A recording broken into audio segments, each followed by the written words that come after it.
Hello, everybody. Scott Golden here with the Superstars of Wrestling Review Series. Been a little over a week, or maybe a little less, but a few days since I've done one of these. We enter 1991. January 5th, 91 is what I have available. As mentioned before, I do not have every show in the area available. I am going to get the bulk of 1991 done in the next few days, should my schedule allow.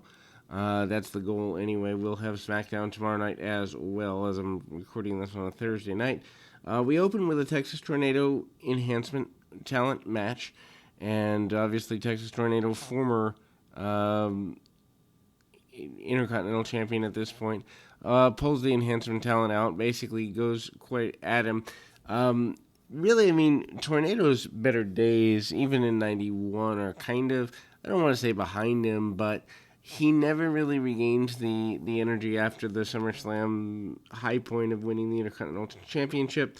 Even with this, he's kind of stalking around on the enhancement talent, doesn't really get a lot done.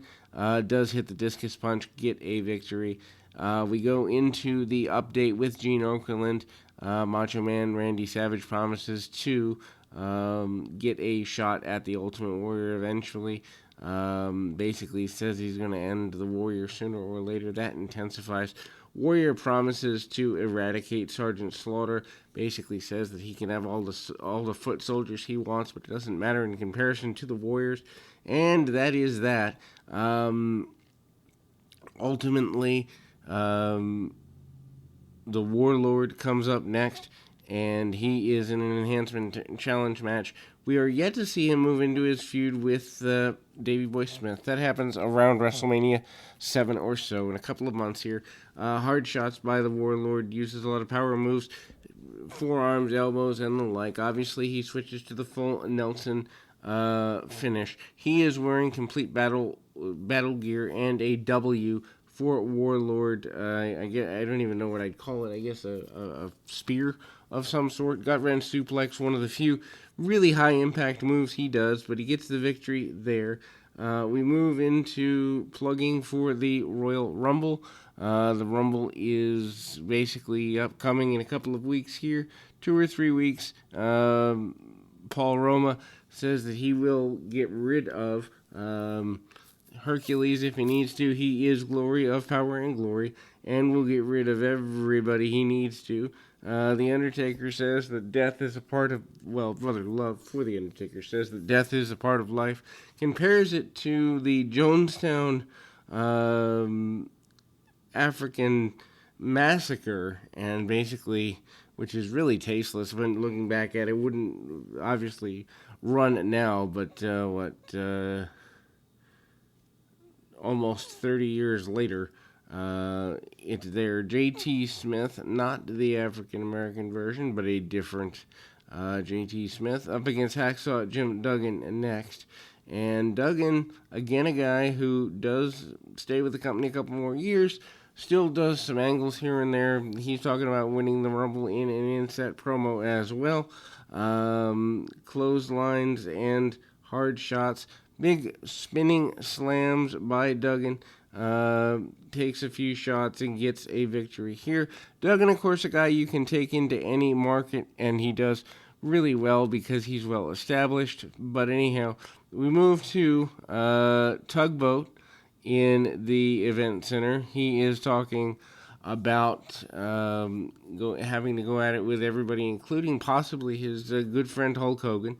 Of course, at this point, still in January, they're thinking about Tugboat as a Mania opponent. Of course, that switches by the Rumble, and they go Slaughter versus him at that point. Also, the Barbarian promises on behalf of Bobby Heenan to get rid of the Big Boss Man at the Royal Rumble 1991.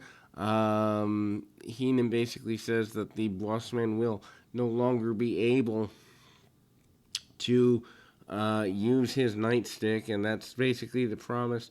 We go to the Rhodes family. Rhodes family talks about blood, honor, guts. Dustin Rhodes says, and I can't believe he's still around all these years later either, but that the $1 Million Man and Virgil will be handled once and for all. We go to the Brother Love show. Hulk Hogan comes out, basically promises to defend America's honor, also promises to win the Royal Rumble. He's fighting for America's freedom, talks about the soldiers and everything associated with the freedom of the American people. We go to a Royal Rumble report, and that leads to some teasing from the previous year. Hogan and Warrior, of course, that big collision. They basically spend the Royal Rumble report hyping the possibilities, all of them, that could happen. We run through Smash saying he could get rid of just about anybody, including but not limited to his own partner Crush. If need be, he's going to kick people's teeth down their throat. And Earthquake threatening to Earthquake splash everybody, each and everybody, as needed. In the Royal Rumble, they run through the various members of the team here, or the match here. Everybody from Duggan to Jake Roberts. Roberts is interested in getting his hands on Rick the Model Martel. After the angle between the two of them, the Bushwhackers included, Macho King Randy Savage included, and the Big Boss Man says he is going to avenge his mother and get rid of the Barbarian. All in one shot. The boot of Ted DiBiase in a promo is handled. DiBiase claiming that not everything is bigger in Texas. His wallet, though, is bigger. Expecting the animal waste to be cleaned off the boot is DiBiase by Virgil. Virgil begrudgingly does this, as is to be expected. The Orient Express up next. By this point, we've switched to Kato and Tanaka against the Mulkey Brothers. Mulkey Brothers, of course, of the AWA fame, Mulkey-Mania running wild. But by this point, there is no more AWA, or maybe one show in 91, something like that. A couple of shows at most. But anyway, the Rockers are talking about the upcoming Royal Rumble match. Tanaka hits a flying forearm. Sato is, of course, Paul Diamond. And they end up going pretty hardcore here. Sato is a big deal for Kato is a big deal for a little bit. Big drop kick, nice vertical leap by Kato, and they cut the ring off pretty well. Vertical suplex attempted and executed. Front fall version. That looks really, really good there. And ultimately, that is where we end up going. The kick to the top of the jaw and a German suplex combination by Tanaka. Mr. Fuji's happy. He re-enters. We go back. More hype for the Royal Rumble. This time, it is the promise of Mr. Perfect. Perfect says he is perfect. He is the Intercontinental Champion. He is going to win the Rumble if needed. Dino Bravo says is the strongest man. He's going to be successful in the Rumble as well. Jim Neidhart basically says he has no fear and that he is going to be victorious. Luke of the Bushwhackers says he'll take out everybody, including but not limited to his own tag partner if necessary, and Butch.